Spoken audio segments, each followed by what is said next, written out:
તો આપણે છેલ્લે ચેપ્ટર 1 પૂરું કર્યું. હવે આપણે ચેપ્ટર 1ના જેડબલીના એમસીક્યુઝની ચર્ચા કરીએ. તો ચેપ્ટર 1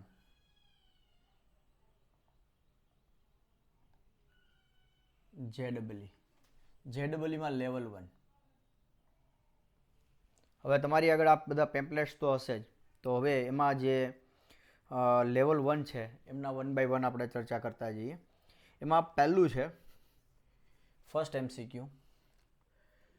જો એફ એ ટુ એ એક એક વિધેય હોય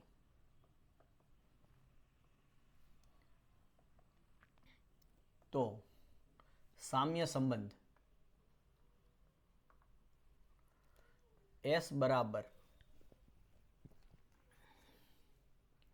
x1, x2 કે જ્યાં fx1 બરાબર fx2 માટે x1 ને સમાવતો સામ્ય વર્ગ ખાલી જગ્યા છે.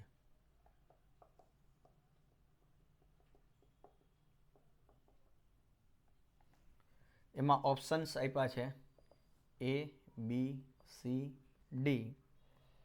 A, B છે તમારો x1, C છે x1, x2, x1, x3, x5 and so on, અને D છે x1, x2. ઓકે, તો હવે આ S છે તમને સામ્ય સંબંધ આપી જ દીધો છે.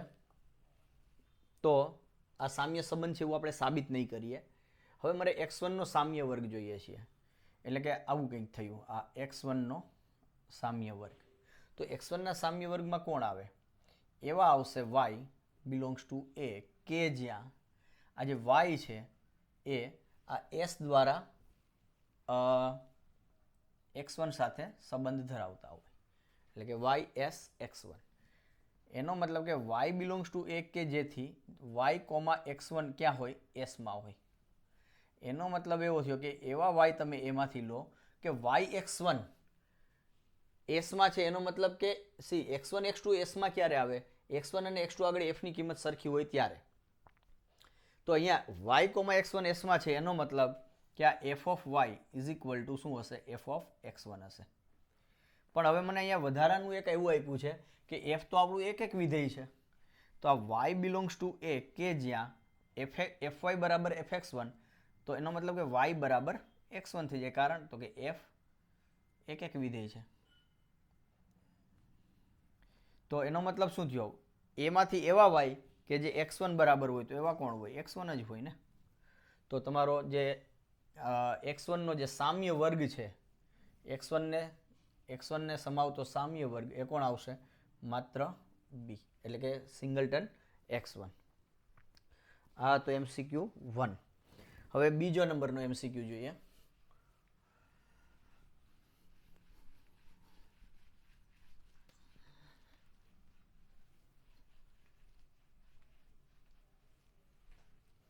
MCQ number 2.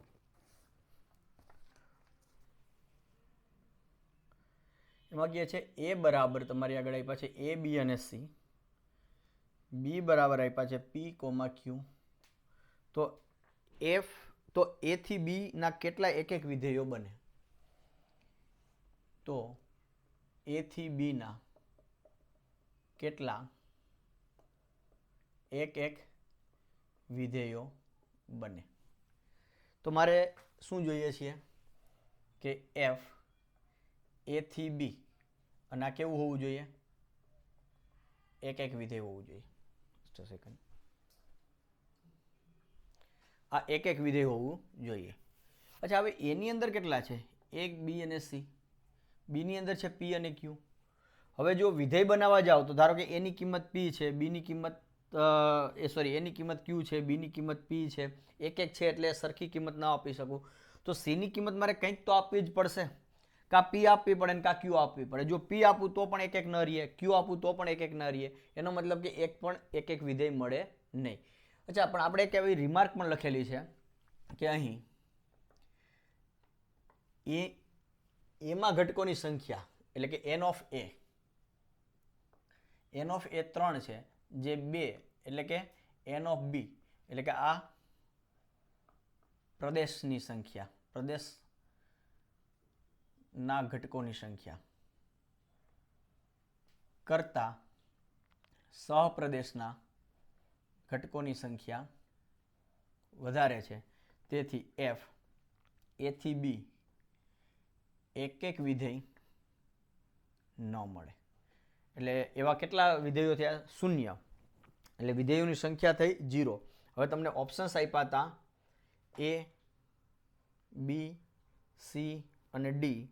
એમાં જે ઓપ્શન્સ છે આવા છે 4, 6, 9 અને 0. એટલે ઓપ્શન ડી આવશે તમારો જવાબ 0. એક પણ વિધેય તમને મળશે નહીં કે જે એક એક હોય. Okay, so next.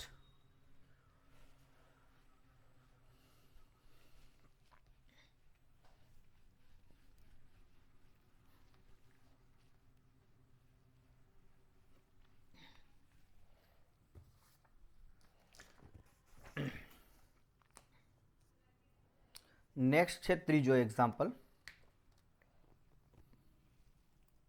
થર્ડમાં કહે છે કે એ બરાબર તમને આપ્યા છે x1, x2, b બરાબર આપ્યા છે y1, y2 અને y3. તો f a થી b વ્યાપ્ત વિધેયોની સંખ્યા કેટલી? a થી b વ્યાપ્ત વિધેયોની સંખ્યા ખાલી જગ્યા છે. તો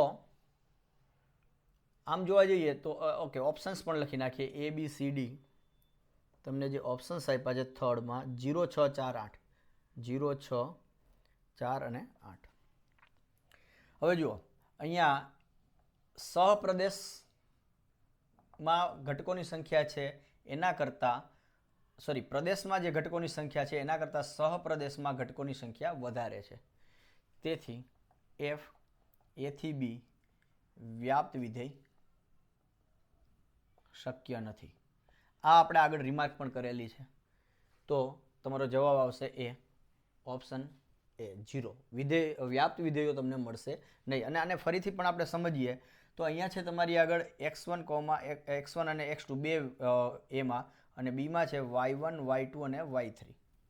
હવે વ્યાપ્ત વિધેય બનાવવું છે તો x1ની કિંમત આ ત્રણમાંથી કોઈ પણ એક જ હોઈ શકે ને. તો ધારો કે y3 છે. x2ની કિંમત આ બાકીના જે બે વધ્યા, એટલે કે બાકીના ત્રણમાંથી ગમે તે એક હશે. તો x2ની કિંમત પણ y3 હોઈ શકે, અથવા ધારો કે y3 નથી તો y2 છે. તો પણ આ y1 જે છે એ એક ઘટક એવો મળ્યો મને બીમાં કે જેમનું પૂર્વ પ્રતિબિંબ નથી, પ્રી ઇમેજ નથી. જો x2ની ઇમેજ y3 હોત તો મને બે ઘટક એવા મળે કે જેનું પૂર્વ પ્રતિબિંબ નથી. અને જો કોઈ એક ઘટક એવો મળી જાય સહપ્રદેશમાં કે જેનું પૂર્વ પ્રતિબિંબ ના હોય તો એ વિધેયને વ્યાપ્ત વિધેય ન કહેવાય. તો અહીંયા સહપ્રદેશમાં ઘટકોની સંખ્યા વધારે છે કેના કરતાં? પ્રદેશમાં આવેલા પ્રદેશમાં જે ઘટકો છે એમના કરતાં. એટલે તમને વ્યાપ્ત વિધેય મળશે નહીં. તો આ હતો તમારો MCQ નંબર 3.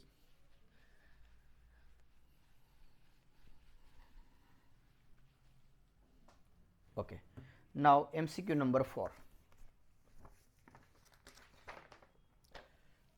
ચોથો, જો n of a બરાબર 5, n of b બરાબર 6, તો a થી b એક એક વિધેયોની સંખ્યા ખાલી જગ્યા છે. હવે જુઓ, આ a છે, એમાં કેટલા ઘટકો આપ્યા છે? 5 ઘટકો. ધારો કે a1, a2, a3, a4 અને a5. અને b ની અંદર તમને ઘટકો આપ્યા છે 6 ઘટકો. સે b1, b2, b3, b4, b5, b6. Right? તો a1 માટે કેટલી પસંદગી થશે? a1ની પસંદગી હું કેટલી રીતના કરી શકીશ? 6 રીતે. a2 માટેની પસંદગી તો કે a1 દાખલા તરીકે કોઈક એક b4 છે, a1ની કિંમત b4 છે. તો હવે a2ની કિંમત મારે હવે એક એક વિધેય જોઈએ છીએ, એટલે હું a2ની કિંમત b4 સિવાયની કોઈ પણ પસંદ કરી શકું. એટલે કે 5 રીતે કરી શકું.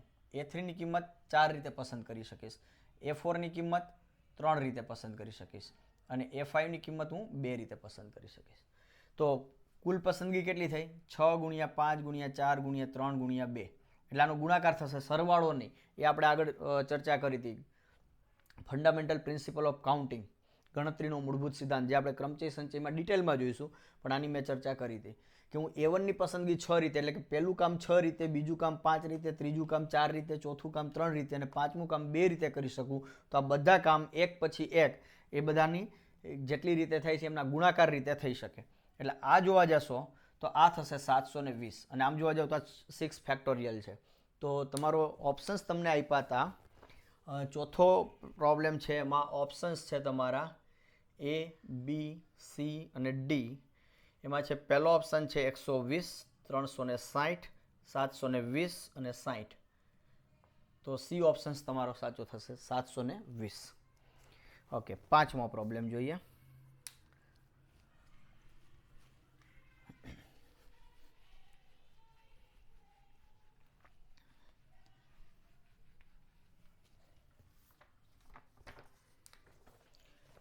f of x minus 1 બરાબર તમને આપ્યું છે x square minus 3x plus 1. તો f of x પ્લસ 1 બરાબર ખાલી જગ્યા આવું આપ્યું છે. ઓકે, તો હું ઓપ્શન્સ નથી લખતો, so let us discuss just solution. તો f of x minus 1 બરાબર આ આપ્યું છે. f of x minus 1 બરાબર મને આપ્યું છે x square minus 3x plus 1. પણ આ બધા જ x માટે સાચું છે. કોઈ પણ x લઈ લો તો એના માટે આ વસ્તુ સાચું છે. તો મારે x પ્લસ 1 જોઈએ છીએ. તો અહીંયા x પ્લસ 1 કેમ આવશે? અહીંયા કેવી રીતના x પ્લસ 1 આવે એ વિચારીએ. તો હું જો અહીંયા x ને બદલે x પ્લસ 2 લેતા, એટલે આ જ્યાં જ્યાં x છે ત્યાં તમે x પ્લસ 2 મૂકો. તો અહીંયા x પ્લસ 2 મૂકી તો x પ્લસ 2 માઇનસ 1 એટલે x પ્લસ 1 થઈ ગયા. તો f ઓફ x પ્લસ 1 મળી જશે. તો અહીંયા જ્યાં આ જે સમીકરણ છે એમાં x ને બદલે x પ્લસ 2 મૂકી દઈએ. તો અહીંયા હું x પ્લસ 2 માઇનસ 1 બરાબર x plus 2 square minus 3 times x plus 2 plus 1. એટલે આ થઈ ગયું મારું x plus 1 is equal two x square plus 4x plus 4 minus 3x minus 6 plus 1. એટલે કે x square minus x square plus x minus 2 plus 1 minus 1. તો x square plus x minus 1. અને આ છે તમારો ઓપ્શન કયો હશે? કયો છે? MCQ નંબર હતો આ તમારો પાંચમો હતો MCQ. તો પાંચમામાં જે ઓપ્શન્સ આપ્યા છે એમાં x square plus x minus 1, એટલે આ ઓપ્શન તમારો છે B. તો B ઓપ્શન કરેક્ટ તમારો. ઓકે, નાવ છઠ્ઠો જોઈએ આપણે, MCQ નંબર 6. જો fx is equal to ax by x plus 1 અને જ્યાં x તમારા -1 નથી, તો એની કિંમત, તો એની કઈ કિંમત માટે, તો એની કઈ કિંમત માટે f of x બરાબર x થાય? આ આપણો પ્રશ્ન છે. અહીંયા એ અજ્ઞાત આપ્યો છે. તો એ એવો કયો હશે કે જેના માટે f of x બરાબર x થાય? So it is very simple. અહીંયા f of x બરાબર તમને x આપ્યા છે. તો f of x છે તમારા ax અપોન x પ્લસ 1 બરાબર થયા x. અચ્છા, તો fનું કામ શું છે? તો કે fની વ્યાખ્યા શું છે? તો કે f જેના પર એપ્લાય થાય છે એને a વડે મલ્ટીપ્લાય કરો ન્યુમરેટરમાં. એટલે અહીંયા f કોના ઉપર એપ્લાય થાય છે? આ ax અપોન x પ્લસ 1 ઉપર. તો આને a વડે ગુણો અને નીચે તમે જેના ઉપર એપ્લાય થાય છે એમાં 1 ઉમેરો. એટલે અહીંયા ax અપોન x પ્લસ 1માં 1 ઉમેરો. આના બરાબર x થવા જોઈએ. એટલે આને ઉકેલવાનું થાય. તો અહીંયા શું થશે? a સ્ક્વેર x છેદમાં x પ્લસ 1 લસા લે એટલે કેન્સલ થશે. અહીંયાથી આ ax plus x plus 1, x plus 1 અહીંયા ગુણાઈ ગયા, ઇઝ ઇક્વલ ટુ x. અને x પ્લસ 1 લસાને કારણે કેન્સલ થઈ ગયા. હવે આ જે પદ છે એને સામે જવા દો. તો a square x is equal two ax square plus x square plus x. Okay, તો હવે આ જે આવ્યું આ દ્વિઘાત સમીકરણ થયું છે તમારું કંઈક.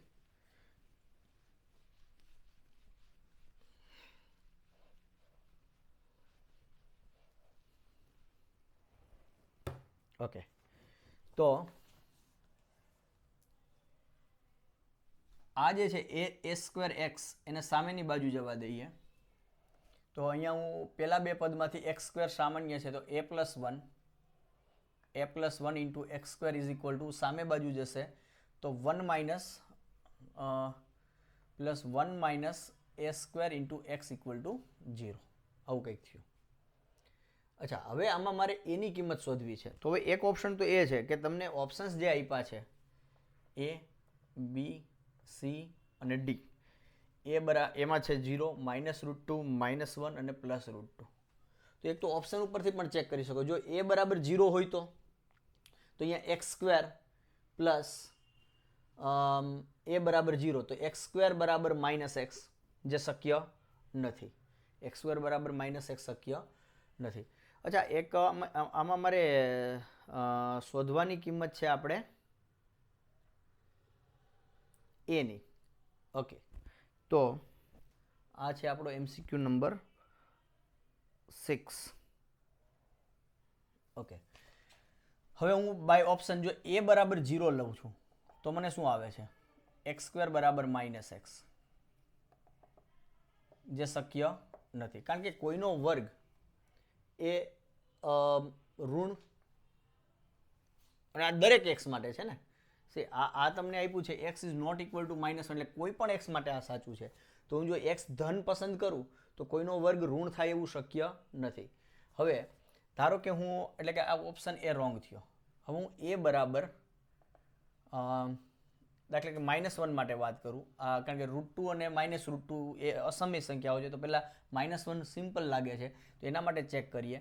તો જો હું a બરાબર -1 લઉં છું તો -1 એટલે આ થઈ ગયું 0, 0x² પ્લસ a બરાબર -1² એટલે 1 - 1 એટલે 0 into x is equal two 0. Yes, આ સાચું છે, આ સાચું થાય છે a બરાબર -1 માટે. અને -√2 કે +√2 લઈ તો શું થશે? Let S C. ઓકે, -√2 લઈ તો -√2 plus 1 into x² plus 1 minus a બરાબર -√2 એટલે આ થઈ ગયા -√2 સ્ક્વેર એટલે +2. Yes, into x is equal two 0. તો આ શું થયું? આ થયા -1 એટલે સામેની બાજુ ગયા એટલે x. તો 1 -√2 into x² is equal two this.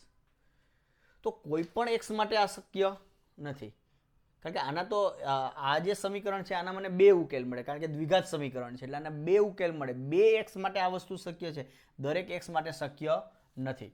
તો આ ધીસ ઇઝ જે ફોર ઓલ x માટે શક્ય નથી. એવી જ રીતના જો તમે √2 લીધા હોત તો પણ આવું જ કંઈક સમીકરણ મળત અને જે દરેક x માટે શક્ય નથી. હવે દરેક x માટે શક્ય હોય એવું આ એક જ છે. જુઓ કે કોઈ પણ x લેશો 0 સાથે મલ્ટીપ્લાય કરો તો 0 જ મળશે ને સરવાળો. તો a બરાબર -1. So this is your answer. આ બંને શક્ય નથી.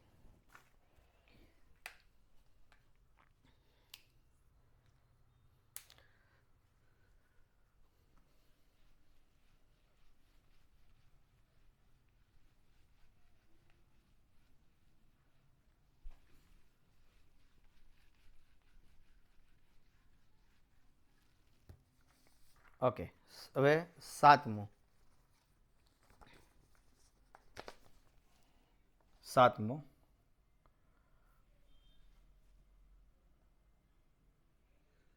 શાંત ગણ a માટે f a to a એક હોય તો તે ઓપ્શન A, B, C અને D અચળ વિધેય છે, બીજું શૂન્ય વિધેય છે, ત્રીજું વ્યાપ્ત વિધેય છે કે તદેવ વિધેય છે. તો આપણે જોયું હતું કે આ મેં વ્યાપક એક રિમાર્ક લખાવી હતી, જો તમને યાદ હોય તો. f a થી b છે વિધેય, a અને b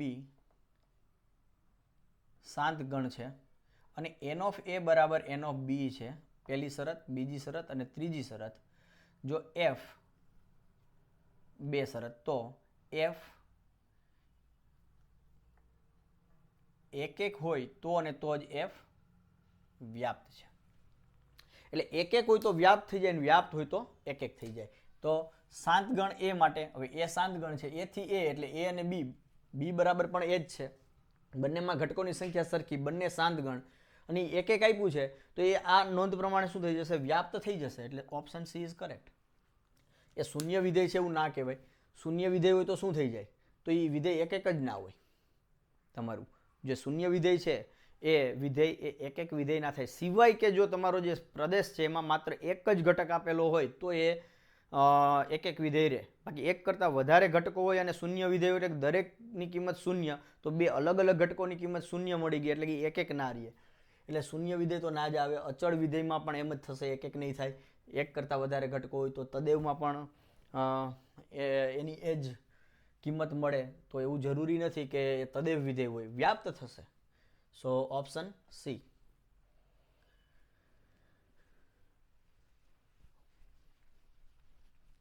તો આ હતો તમારો MCQ નંબર 7.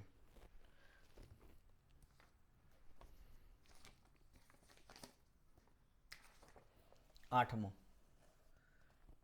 એફ અને જી એક વિધેય હોય તો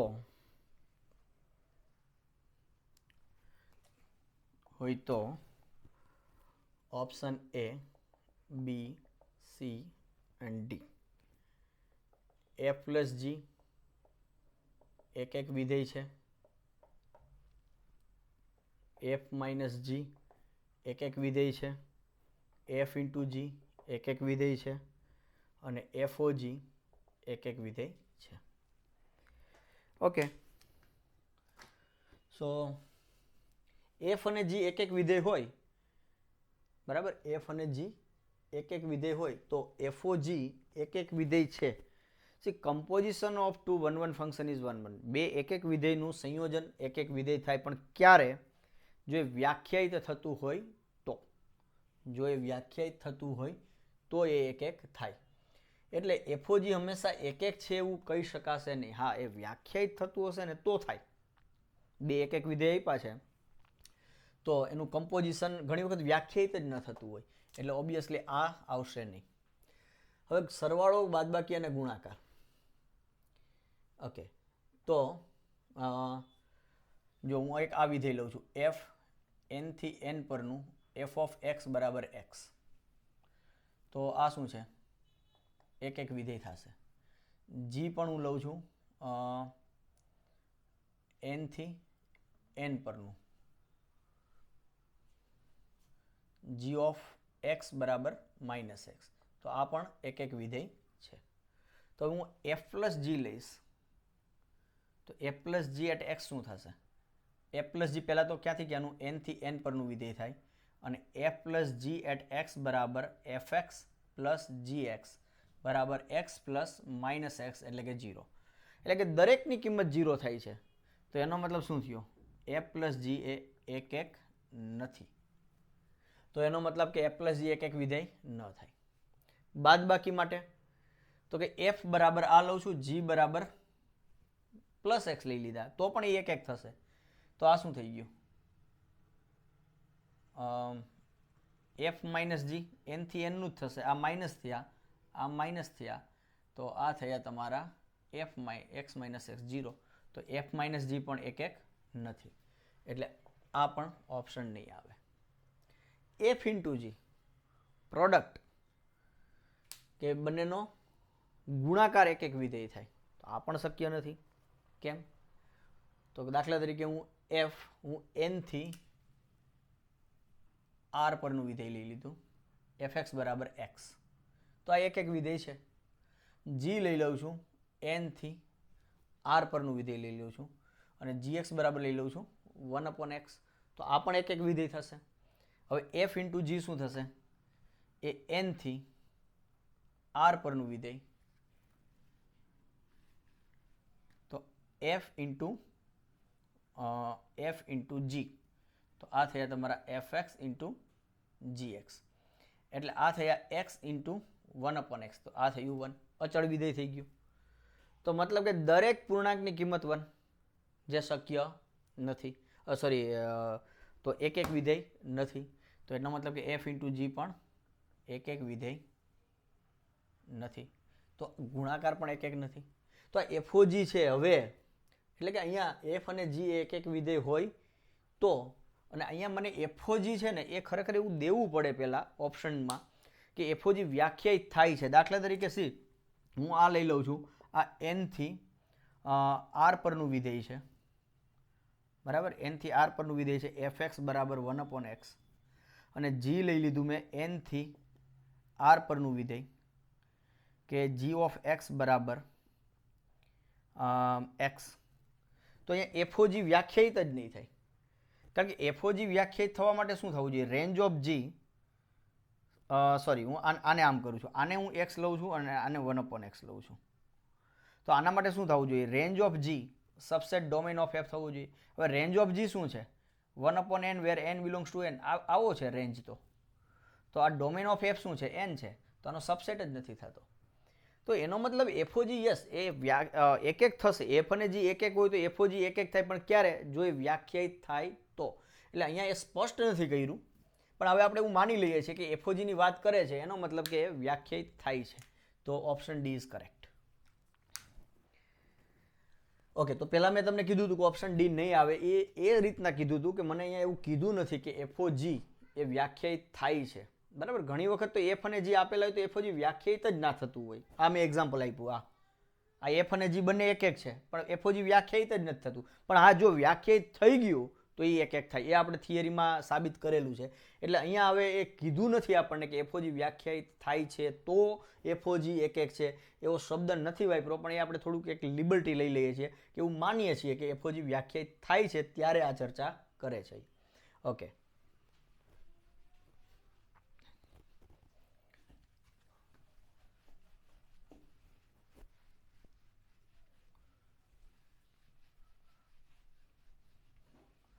તો આ હતો તમારો MCQ number 8. Okay, MCQ number 9. f તમને આપ્યું છે r થી r પરનું fx બરાબર sin પૂર્ણાંક ભાગ વિધેય x, મહત્તમ પૂર્ણાંક વિધેય x ગુણ્યા પાઈ છેદમાં x² પ્લસ x પ્લસ 3, જ્યાં આ જે છે આ તમારું પૂર્ણાંક ભાગ વિધેય છે. આ બરાબર શું છે? પૂર્ણાંક ભાગ વિધેય. તો f એક છે, ઓપ્શન A, B, C અને D. આ શું છે? એક છે, એ વ્યાપ્ત છે, f નો વિસ્તાર 0,1 છે, કે એક આપેલ પૈકી એક પણ નહીં.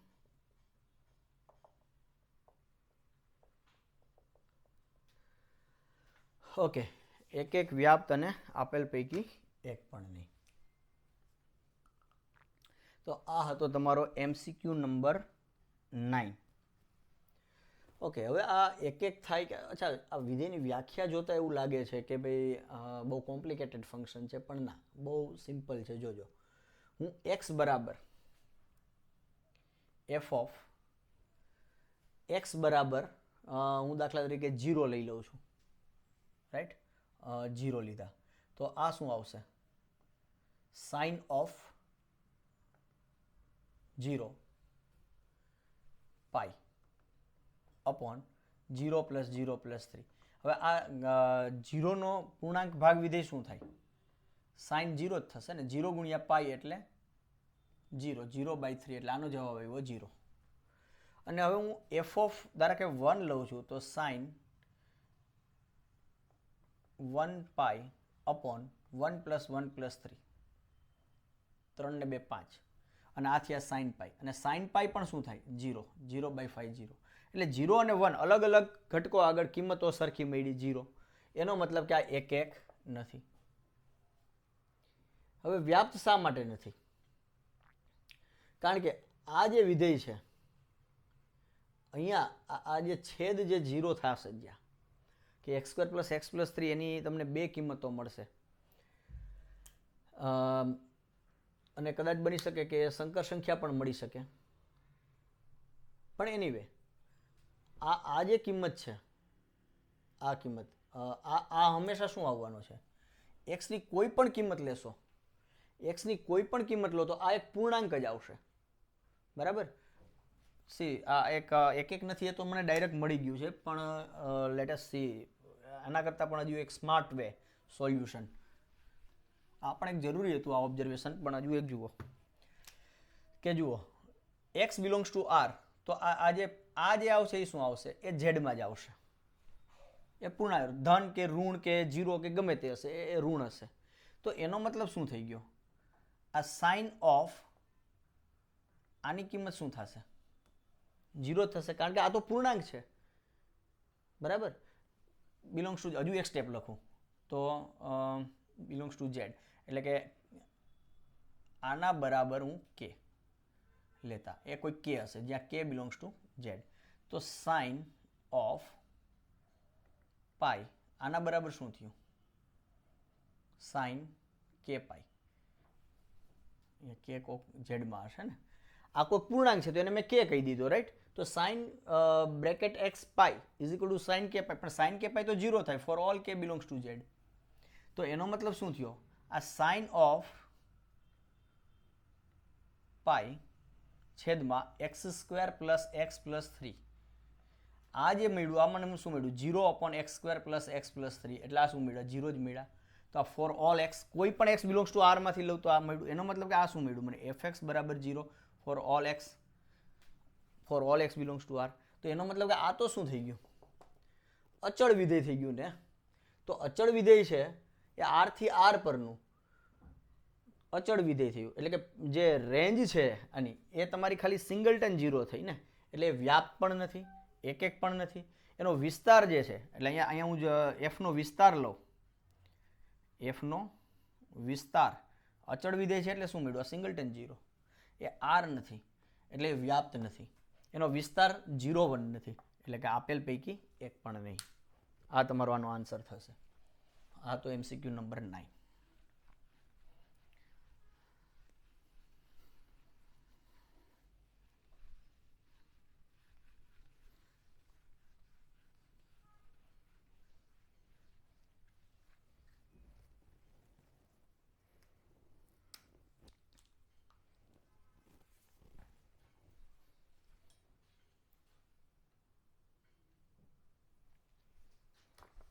Okay, so next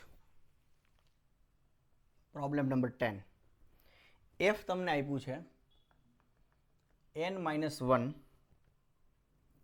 to n f of n બરાબર n નો ઉચ્ચતમ અવિભાજ્ય અવયવ ઉચ્ચતમ અવિભાજ્ય અવયવ તો f એ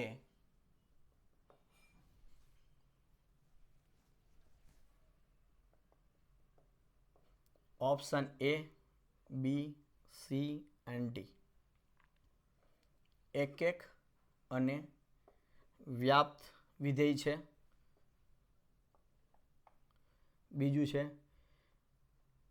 એક છે પરંતુ વ્યાપ્ત નથી ત્રીજું વ્યાપ્ત છે પરંતુ એક નથી અને ચોથું એક નથી અને વ્યાપ્ત પણ નથી એક નથી અને વ્યાપ્ત પણ નથી ઓકે સો જે ફંક્શન જે વ્યાખ્યાયિત કર્યું છે એને જરાક વ્યવસ્થિત આપણે સમજીએ એ શું કહેવા માંગે છે n-1 એટલે 1 સિવાયનો કોઈ પણ તમારે પૂર્ણાંક લેવાનો ધન પૂર્ણાંક એનો શું છે એનો ઉચ્ચતમ અવિભાજ્ય અવયવ એના જે અવયવો હોય એમાં જે અવિભાજ્ય અવયવ એમાં મોટામાં મોટો અવિભાજ્ય અવયવ કયો છે ફોર એક્ઝામ્પલ આપણે દાખલા તરીકે એક એક્ઝામ્પલ લઈએ દાખલા તરીકે હું લઉં છું 24 તો એફ ઓફ 24 શું થશે? તો કે 24નો ઉચ્ચતમ અવિભાજ્ય અવયવ. તો 24ને હું કેવી રીતના લખી શકું? 8 તેરી 24 એટલે 8 ગુણ્યા 3 એટલે આને કહેવાય 2 નો ઘન ગુણ્યા 3. એટલે આમાં અવિભાજ્ય અવયવ કયા થયા? 24ના અવિભાજ્ય અવયવો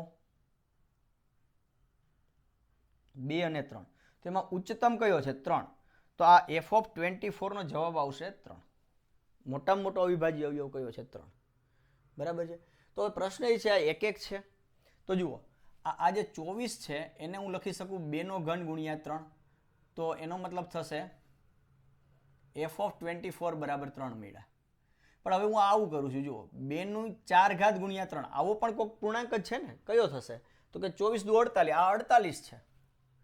તો આના માટે પણ એફ ઓફ 48 જોવા જાઓ તો ઉચ્ચતમ અવિભાજ્ય અવયવ તો 3 જ છે.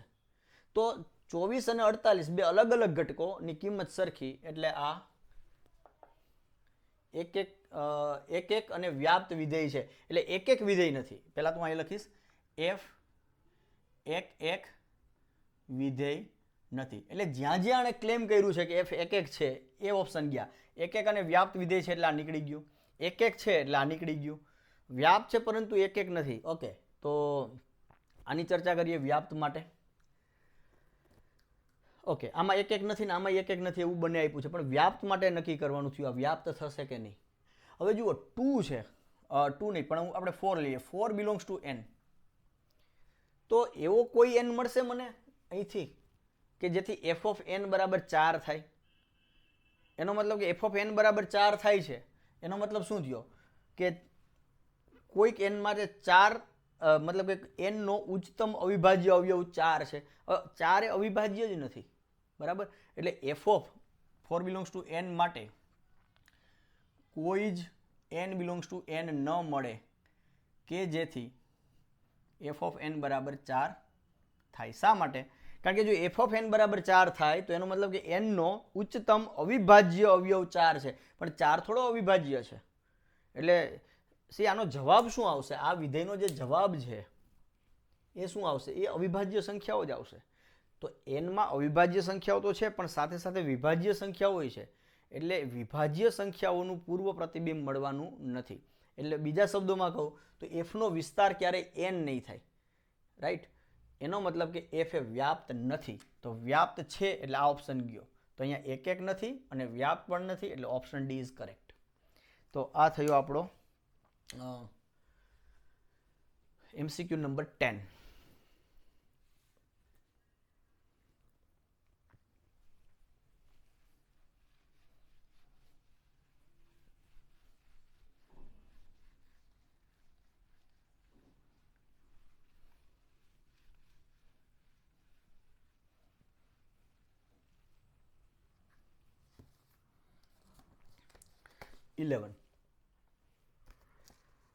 એ આપ્યા છે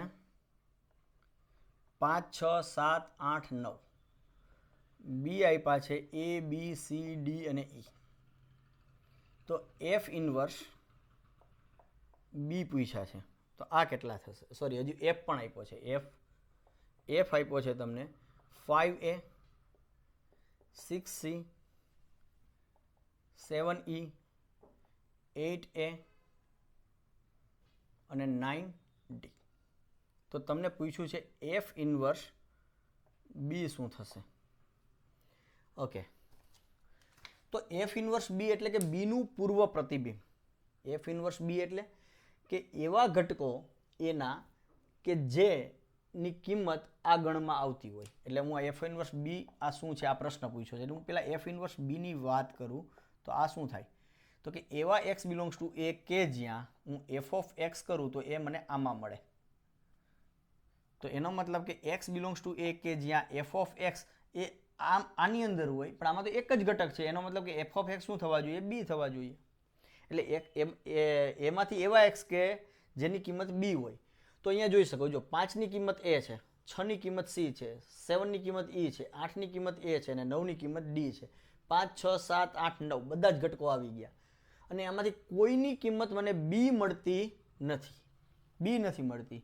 એ મળે છે, સી મળે છે, ઈ, એ, ડી એવી મળે છે, પણ બી મળતી નથી. મતલબ કે એમાં એવો એક પણ એક્સ નથી કે જેની કિંમત બી હોય, એટલે આ ગણ થયો ખાલી ગણ. અને તમને જે ઓપ્શન્સ આપ્યા છે, એક્ઝામ્પલ નંબર હતો 11, એમાં ઓપ્શન્સમાં છે તમારી આગળ એ, બી, સી, ડી.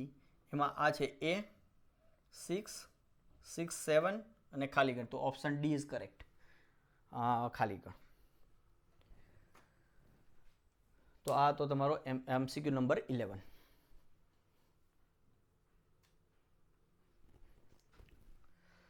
ઓકે, તો હવે આગળના લેવલ 1ના MCQ નંબર 12થી એન્ડ સો ઓન જે છે એ બધા તમે આગળ જરા જાતે ચર્ચા કરજો, ટ્રાય કરજો સોલ્વ કરવાની. અને નેક્સ્ટ લેક્ચરમાં આપણે પછી અહીંથી આગળ કન્ટિન્યુ કરશું. તો આપણે આ લેક્ચર અહીંયા પૂરો કરીએ છીએ. Thank you.